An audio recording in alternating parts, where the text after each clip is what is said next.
1988 में मिस्र के रेगिस्तान में एक जोरदार तूफान आया। रेत हवा में उड़ रही थी और सदियों से रेत में दबी चीजें उजागर हो रही थीं। जब तूफान शांत हुआ तो लोगों ने देखा कि रेत में कुछ अजीब सी आकृतियां उभर आई हैं। ये आकृतियां नावों की थीं। ये नावें लकड़ी की बनी हुई थीं और अच्छी तरह से संरक्षित थीं। ऐसा लग रहा था जैसे उन्हें कल ही दफनाया गया हो। लेकिन ये नावें यहां कैसे आईं और इन्हें किसने दफनाया था?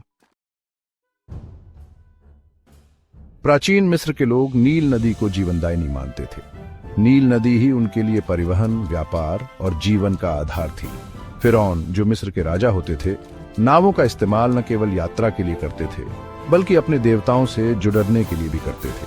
मिस्र के लोग मृत्यु के बाद के जीवन में विश्वास करते थे और उनका मानना था कि मृत्यु के बाद आत्मा को एक नाव की जरूरत होती है जिसमें बैठकर वह दूसरी दुनिया में प्रवेश कर सके।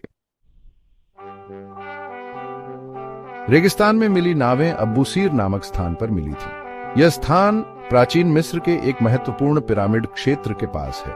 पुरातत्वविदों ने जब इन नावों की जांच की तो उन्होंने पाया कि ये नावें लगभग 4500 साल पुरानी हैं। नावों की बनावट बहुत ही कुशलता से की गई थी और उन पर सुंदर नक्काशी की गई थी। इन नावों में से एक नाव खास तौर पर बढ़ी थी और ऐसा माना जाता है कि यह नाव खुद राजा खफूफू की थी, जिन्होंने गीजा के महान पिरामिड का निर्माण करवाया था। पुरातत्वविदों का मानना है कि इन नावों को राजा के साथ दफनाया गया था ताकि मृत्यु के बाद वह अपनी आत्मा को दूसरी दुनिया में ले जा सके।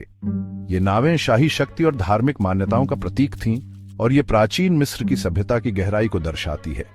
आज ये नावें मिस्र के संग्रहालय में संरक्षित हैं, जहां वे दुनिया भर से आने वाले लोगों को प्राचीन मिस्र की महानता की याद दिलाती है।